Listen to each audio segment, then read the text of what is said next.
Hi, it's Dr. Joe DeMarco, chiropractor and owner of OcraMed Health. You know, there's a lot of small muscles in the body that sometimes can cause big problems. And these small muscles get overlooked as a possible cause of these big problems for no other reason than they're small. So in today's video, we're going to talk about a small muscle of the body that a lot of times causes big problems, bicep tendonitis type of problems. And I'm going to show you what you can do about it and how to fix it. So bicep tendonitis is just one of those nagging injuries that a lot of people deal with if they work out. Some people maybe get it once in a while. It's a fairly common problem though, and there's a lot of people that deal with reoccurring bicep tendonitis. They deal with it all the time. I've seen so many cases of bicep tendonitis in almost 33 years of practice. Now, the body being a finely tuned machine, when it's having reoccurring issues, and I don't care whether the reoccurring issue is in the lower body, the upper body, we're talking bicep tendonitis. When someone comes in and they're having reoccurring bicep tendonitis trouble, I know there's something going on with that finely tuned machine. There's something wrong, for this to keep reoccurring. And it's not just a bicep problem. People come in with bicep tendonitis in the lower part of the bicep, the front of the shoulder, and the upper part of the bicep where the two tendons come up. But what is causing that? What is off on that machine that's causing it? And so for that, a lot of times you have to look outside the box. You have to look above. You have to look below. And one thing I have found in my years of practice is it's not uncommon for people with reoccurring bicep tendonitis to have tightness in the small muscle of the forearm known as the Pronator Teres muscle. So let's talk about the Pronator Teres for a second. The Pronator Teres is a small muscle of the forearm. It has two heads. One attaches above the elbow on the lower part of the humerus here, and the other one attaches on the upper part of the ulnar bone, which is one of the two forearm bones. And those two heads come together to form the Pronator Teres, which comes across the forearm in a diagonal direction and then comes across and attaches to the other forearm bone known as the radius. So just from the anatomy, from how the muscle starts here, crosses diagonally and attaches to the radius on the other side, when that muscle contracts, what do you think it does? It pronates the forearm, as the name states, Pronator Teres. It pronates the forearm. So why is that a problem? Well, the Pronator Teres, since it pronates the forearm, is what we call an antagonist muscle for the bicep, because one of the functions of the bicep is it supinates the forearm. So now we have a muscle that pronates the forearm, the bicep supinates the forearm. What do you think happens when the Pronator Teres is tight, which it commonly is on a lot of people? It starts aggravating the because the bicep is trying to get the arm into supination. The Pronator Teres is tight and it's pulling the forearm into pronation. And it's not uncommon for this muscle to be tight. I check it on a lot of patients with bicep tendonitis, and sure enough, it's tight. Why does this muscle get tight? Think about how most people spend a day. Think about how you spend your day. You're at a desk, you're driving. Our arms are on our phone. Our forearms, most of the day, if you think about how you maneuver through the day, our forearms are mostly in a pronated position. This is much more comfortable than being like this, right? If I ask you to pronate, most people are going to say, yeah, this feels much more natural, much more comfortable. And I ask you to supinate, it feels kind of awkward, it feels uncomfortable, it may not feel as loose.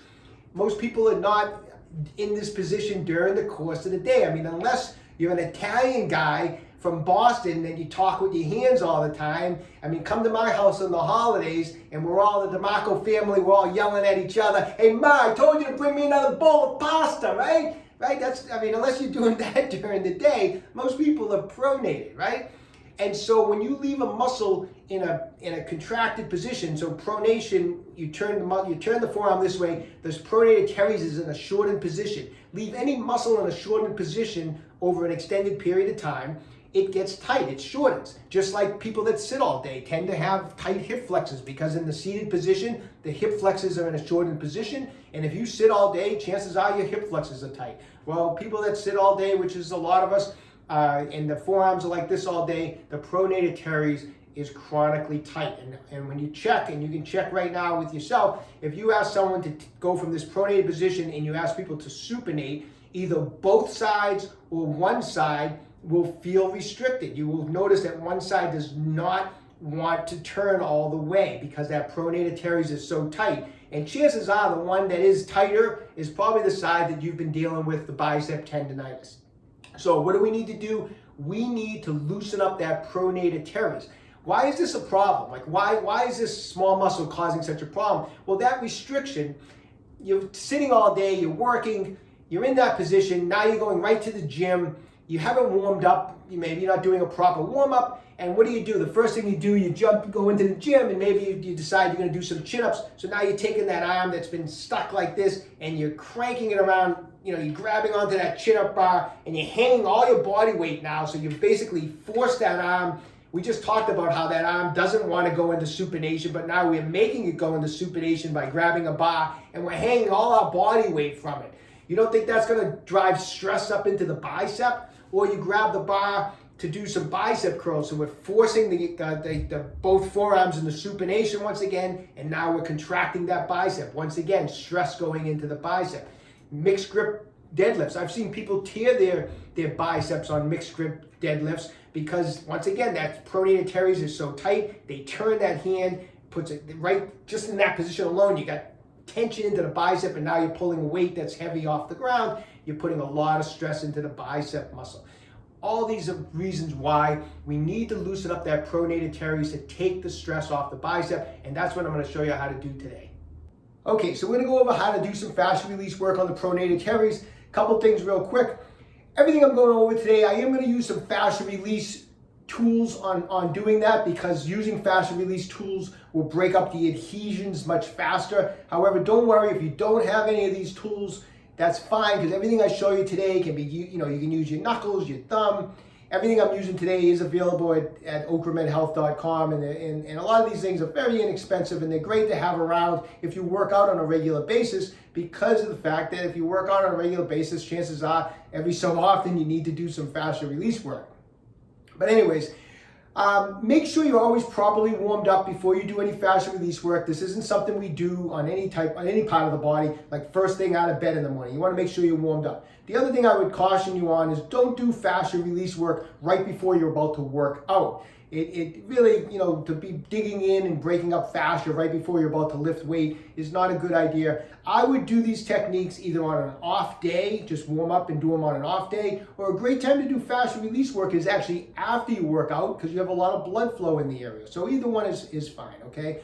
So let's do some work on this. First thing we want to do is we want to get blood flow in here just to kind of warm up the tissue. If you're not exactly sure, where the pronator teres is, again, just maybe take a second, look up the muscle, and just get a visual again, like I showed you earlier in this video, but get a visual of where the muscle is. The other thing you can do if you're not sure is just grab onto something and flex the muscle to see where it is. So if you were to grab like something like this, and I was to hold on to it, and I was gonna kind of try to go into pronation, but I'm just kind of stopping myself with this pole, so I'm kind of doing like an isometric contraction. You can do that, and while you're doing it, put your hand up here and feel the pronator teres as it contracts. Make sure when you do this, don't grip onto something really tight, because now you're adding in your flexor muscles of your forearm. Try to just hold on to something very, very lightly like this, and the motion you want to do is not squeeze, but just turn. Try to pronate the forearm, and when you do that, and you come up here, and you feel the inside above the elbow, and you feel the top of the ulnar, and you come across, you can feel the muscles that are contracting, and the main muscle that's kind of doing that work is the pronator teres. So that's a good way to find it. Just do like an isometric contraction with the muscle, and it kind of pops out, and you can find where it is. So let's warm it up. I can get in there with my knuckles right from the inside of above the elbow, coming across the forearm this way. And while I'm doing that, a lot of times what I like to do is I'll just kind of dig back and forth, and I'll supinate and pronate the forearm just like that.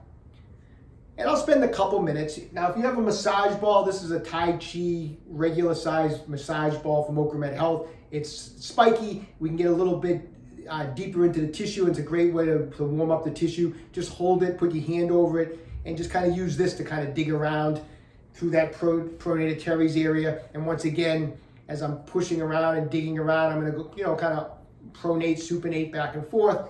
Don't forget to come up a little bit above the elbow joint, a little bit below the elbow joint, and then come right across on a diagonal across that forearm and get onto all that muscle tissue right there. Like I said, couple minutes either using the massage ball or using your knuckles. The other thing, this is my preferred way these days, now that I have this, we can use the Game Changer massager from OcraMed Health. The Game Changer, it has a nice handle. I can hold on to it nice and firm, and it's got 2 spinning massage balls. And what I like about using the Game Changer on the Pronator Teres is I can actually get 1 massage ball above the elbow on the attachment above the elbow, and the other ball on the ulnar attachment here, and I can actually get on both attachment sites with the Game Changer, and I can make some massage strokes this way to warm up the tissue. Once again, as I go back and forth between pronation and supination, I can dig really nicely and warm up the tissue like that, and then come down into the forearm with the Game Changer, going back and forth. So the Game Changer, which I use all the time now to warm up muscle tissue before fascial release work. I use it to warm up muscle tissue before I work out. If I'm doing chest work that day, I might go over it a few minutes just to get the blood flowing before I work out. But this is an excellent way to warm up the Pronator Teres because of the double massage ball and the Game Changer. So any of those techniques are great to get a lot of blood flow into the area. Now we want to get in there and do some release work, and we're going to use a technique called a pin and stretch. The pin and stretch technique is where we're going to pin the tissue, and then once the tissue's been pinned, we're going to stretch the tissue, elongate it. And when you pin and stretch tissue, it helps pull apart any adhesions, it helps break up scar tissue, okay? So let's pin and stretch that Pronator Teres. You can use your thumb, you can take your thumb, you can bend the elbow, have the arm in forearm pronated, and what you can do is you can take the thumb, let's say start up at the top here where the top of the Pronator Teres is I can push in and just kind of pull the tissue. You know the muscle's going this way at a diagonal, so we're going to push in and pull kind of in this direction.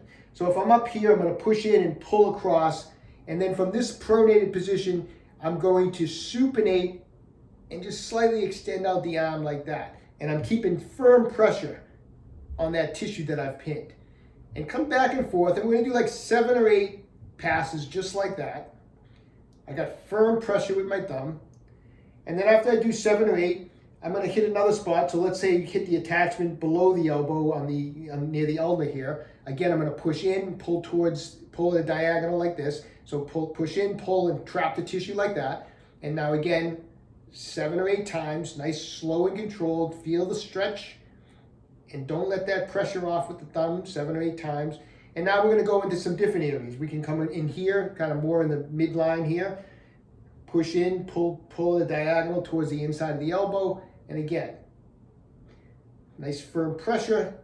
And feel that stretch. Really, really try to stretch that forearm. Supinate that forearm as far as you can as you hold that firm pressure. Now, the way to really get in and trap that tissue even more is to get in there with the ball. So now I'm here, I can push the ball and push in, pull back, and that ball, because of the spiky nature of the ball, is really going to penetrate through some of that fascia, some of that scar tissue, and it really pins the tissue even better. So I'm going to push the ball in, hold it down with my thumb, hold it in position, and now I'm going to supinate and extend out. And you actually can feel a big difference when you get on there with the Tai Chi ball as compared to my thumb. So the thumb will work, but the Tai Chi ball is definitely pinning and digging in much more efficiently. And once again, you're going to do several areas. It's a small muscle, but maybe do 1 set of release here, go below the elbow, do a set, and maybe do a couple more spots across the forearm. So maybe we're going to move the ball, like say 4 times. One final technique you can use. We've had this product for years, so I know a lot of you have it. This is a neck lax from OcraMed Health. This is an awesome way to trap in the tissue of the Pronator Teres. This shiatsu massage, if you pull in, you can rotate. So depending on whatever size your forearm is, you can change the size. But this thing is awesome because I can get my forearm right in this thing. I can pronate it. I can get the shiatsu massager. I can clamp that Pronator Teres so that muscle fibers aren't moving at all. I have it clamped with this neck lax, and from this position, I can start to supinate. And at the same time I supinate, I can actually rotate the neck lax this way. So I can add pressure this way as I supinate, and you feel a huge release with this thing. It's an awesome way to work the Pronator Teres. So I supinate and I crank on it. I crank in this direction. I hold resistance. So like that, 7 or 8 times, and then move the neck lats into different positions. So an excellent way to do fascial release work on the Pronator Teres. Any of those methods, like I said, including using your own thumb, is very effective. As soon as you do it and you spend a few minutes doing it, you'll notice right away the release you get. You're going to notice it's much more flexible, much more moving, much better. Every other day for a few weeks, and you're going to notice that that hand that was at one point not supinating that well is now nice and relaxed, nice and easy, supinates nice and comfortably, which means it's taking all the pressure off the bicep. So give it a try. All right, I hope you enjoyed today's video. Work those techniques. After doing some work on it, leave me a comment in the comments section down below. I'd love to hear from everyone as far as what you thought of the information today, and did it help? Did it not help? I'd love to hear from everybody. So when you have a chance, write in and let me know. Okay. Hey, everything that we used today in today's video is available at www.OcraMedHealth.com. So check out the website. We have everything in stock. Those fascial release tools come in so handy if you're someone that exercises, that trains, whether you're a weightlifter, a bodyweight athlete, a runner, a cyclist. You need to have some of these things around the house so that you can work on yourself to get through some certain soft tissue injuries. They really help quite a bit. Like I said, everything's in stock, so check it out when you have a chance. If you haven't done so already, take a moment right now, subscribe to my channel, OcraMed Health on YouTube. Questions about exercise or injuries, just leave me a comment in the comment section down below. I do the best I can to get back to everybody. And don't forget, OcraMed Health is here to keep you fit forever.